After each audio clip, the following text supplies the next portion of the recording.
Hello everyone, my name is JWinder, and this is my Mod 1 video, Government Control of Public Education for EDL 850. A little bit about me and who I am personally.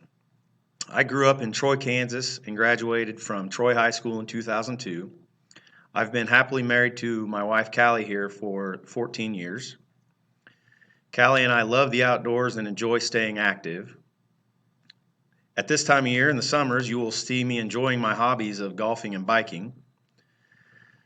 A little interesting tidbit, Callie and I just recently moved back home in the last year to the Troy and Highland, Kansas area, and we are in the very early stages of building a home. Next, who I am professionally. I'm a graduate of Missouri Western State University with a bachelor's degree in physical education. I recently finished my 14th year teaching K through 5 physical education and coaching junior high football and junior high track in the Wathena and Riverside School District. We are a consolidated district that consolidated in 2011. My favorite part of this profession is building relationships with my students and the staff I work with. I strive to make a positive impact on every student I encounter. Now we are going to take a look at government and public education. First, the federal government. The official mission of the federal government is to promote student achievement and preparation for global competitiveness by fostering educational excellence and ensuring equal success.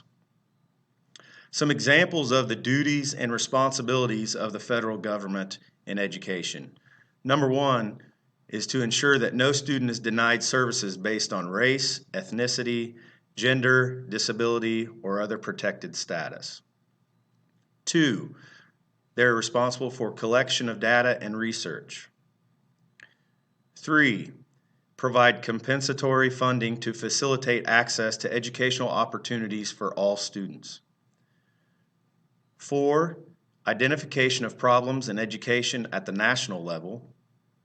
And 5, they are to enforce discrimination laws.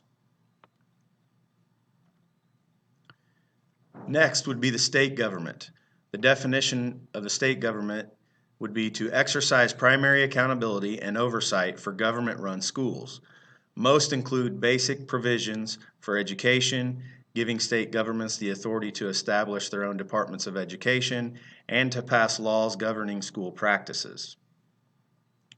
Some examples of duties and responsibilities of the state government would be 1, to provide and allocate the funding for schools. 2, setting state standards for assessments and curriculum. 3, overseeing special services for students with disabilities. 4, licensing all private and public schools in state. And 5, licensing teachers and other staff in public schools. Now we're going to take a look at the third level of government, and that would be the local government. A definition of the local government is defined as a school board elected to govern and manage the operation of public schools in the communities they serve.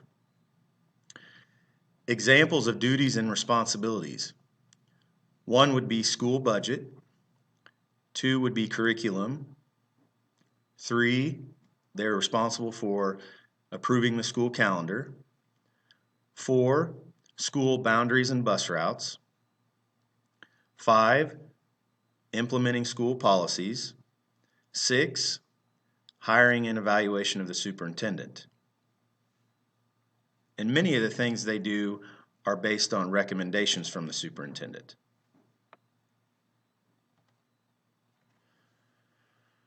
Our local school board here at Riverside USD 114 and their duties.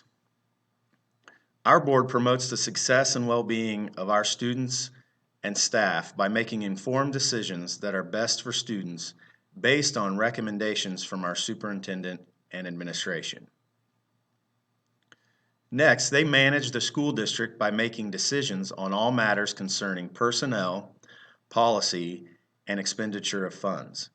And it will normally proceed in those areas after recommendation from the superintendent.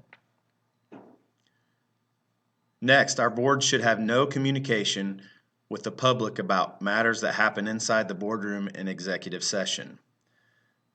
The public is invited to board meetings and may be present during open session. Patrons can participate in an open forum and make arrangements to speak in open session also. Lastly, the board evaluates technology and makes decisions based off of recommendations from our district technology director and the superintendent. Our local school board duties continued. The board utilizes operation systems by employing the superintendent, overseeing his duties, approving the budget, approving curriculum, setting school policies, approving the calendar, school boundaries, bus routes, etc. Next, the board evaluates data-informed and equitable school resource plans that support school improvement and student development that are recommended by the superintendent and administration. They also follow laws, rights, policies, and regulations that have been set at the state and federal level to promote student and adult success and well-being.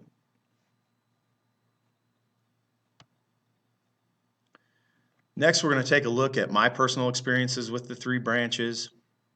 Honestly, in my 14 years in education, I have not had a ton of interaction with the three branches, especially on the federal level. There's really no interaction that I've had with them or experience with them.